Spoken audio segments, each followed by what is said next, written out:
Saya di sini nih untuk membawa suara rakyat yang menderita. Tujuan dia hanya sekedar jadi presiden. Jadi tujuan dia hanya sekedar jadi presiden. Influencer yang kemungkinan dari India yang bilang Indonesia dan India itu negara kembar. Awalnya putus akibat kondisi kerusakan jalan yang tak kunjung diperbaiki oleh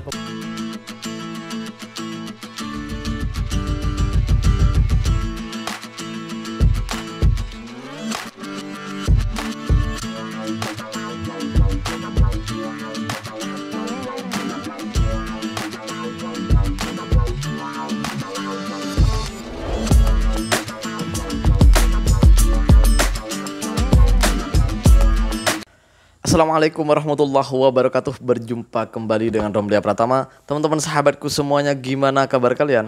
Mudah-mudahan kalian semuanya baik-baik saja beserta keluarganya di sana. Teman-teman sahabatku, buat kalian yang baru gabung, yang baru nonton video ini, silahkan di subscribe dulu, di like dan di komen guys. Buat teman-teman sahabatku yang udah mendukung support channel ini, terima kasih. Mudah-mudahan kalian semuanya diberikan keberkahan umur, keberkahan rezeki, dimudahkan segala urusannya, baik urusan dunia maupun urusan akhirat, amin ya rabbal alamin. Teman-teman sahabatku semuanya, seperti biasa guys, kita akan nge-reaction beberapa video yang lagi viral. Seperti apa videonya?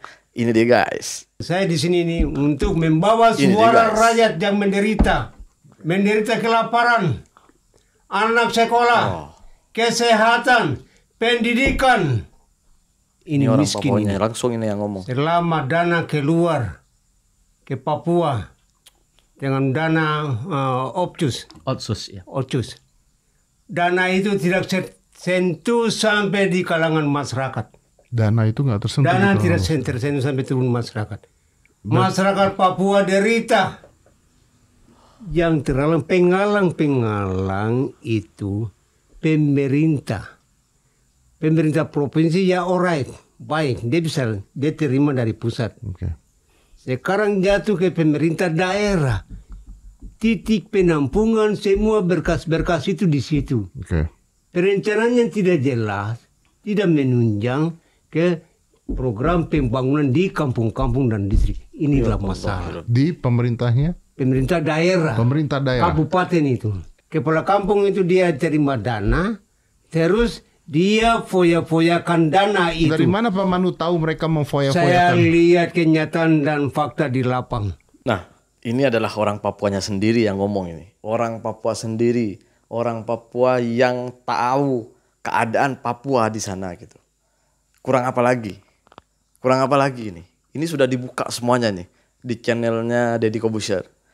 Gue udah nonton dari fullnya itu, gue udah nonton semuanya. Gimana buruknya pelayanan masyarakatnya di sana, pelayanan pemerintah terhadap masyarakat di sana. Sebenarnya simple aja sih, semuanya udah dibuka sama orang ini. Pemerintah tinggal ngambil tindakan kepada orang-orang, yaitu pemerintah daerah yang katanya pemerintah daerah tadi, ambil tindakan yang tegas untuk mereka agar uang dari pemerintah pusat itu tersentuh ke masyarakat bawah.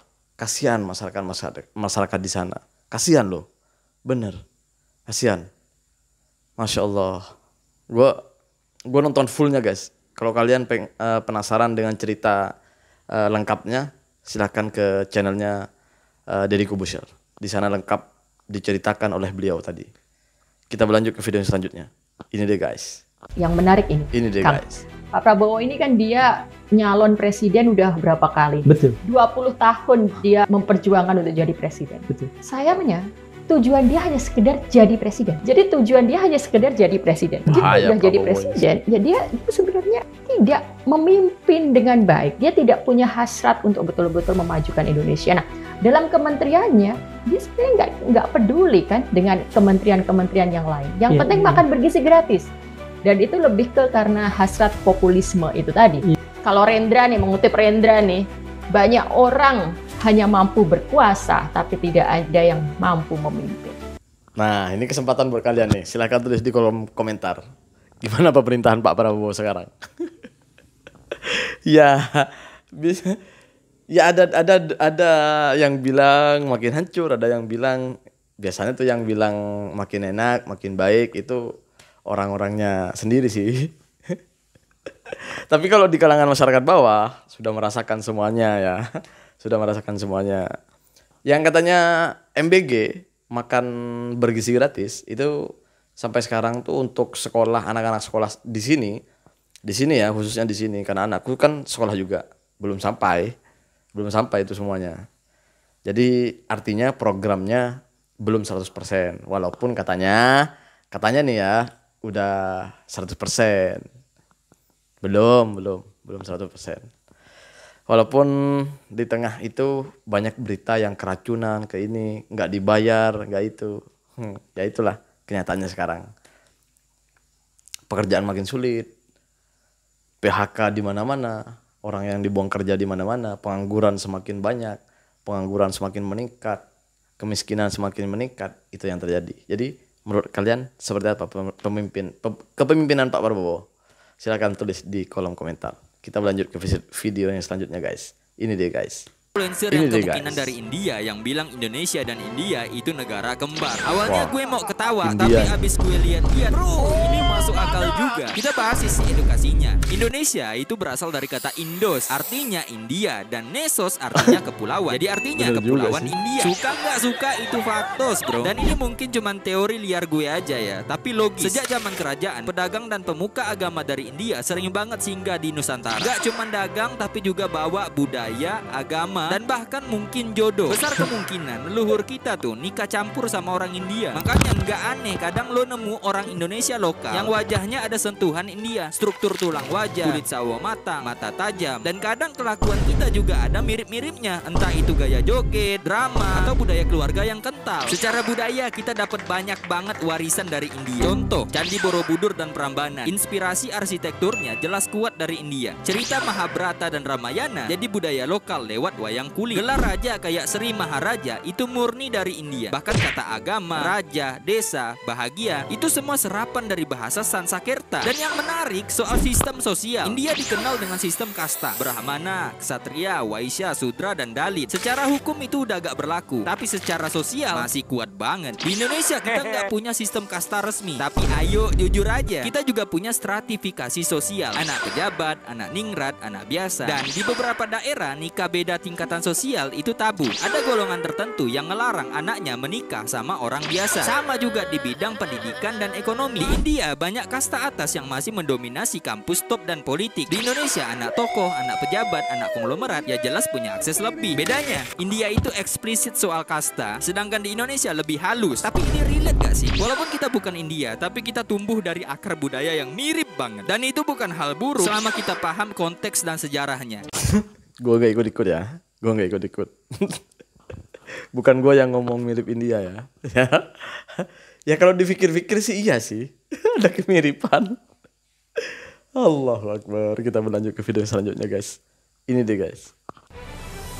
Akses jalan utama yang menghubungkan belasan desa di Kecamatan Rawapitu, Tulang Bawang, Lampung nyaris terputus akibat kondisi kerusakan jalan yang tak kunjung diperbaiki oleh pemerintah setempat. Seperti inilah kondisi jalan penghubung sejumlah desa di Kecamatan Rawapitu, Tulang Bawang yang tidak dapat dilalui oleh kendaraan.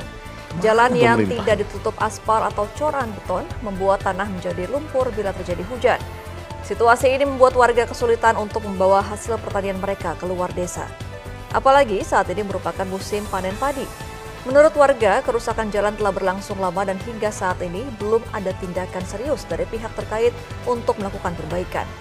Bahkan tidak sedikit kendaraan roda 2 maupun roda 4 yang mengalami kerusakan akibat dipaksa melintasi jalan yang tidak layak ini. Warga pun berharap masalah ini jadi perhatian pihak terkait agar warga, terutama petani, bisa lebih mudah mendistribusikan hasil pertanian mereka.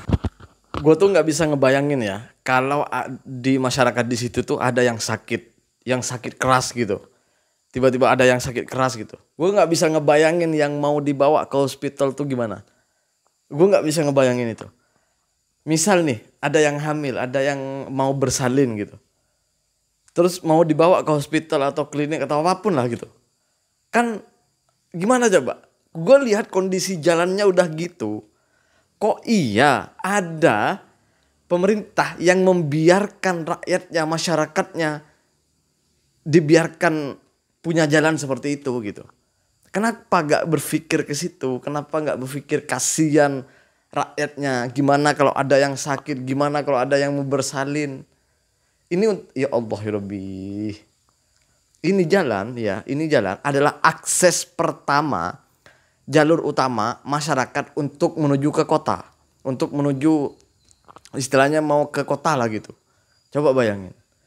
Kan kasihan, mereka mau bisnis aja susah. Gimana mau maju masyarakatnya di sana? Kalau akses jalannya seperti itu, infrastrukturnya seperti itu. Coba bayangin. Gue nggak bisa bayangin itu semuanya, guys. Setega itu pemerintah kita sama saudara-saudara kita yang ada di sana. Terima kasih buat semuanya. Assalamualaikum warahmatullahi wabarakatuh. Jangan lupa guys, sholawat.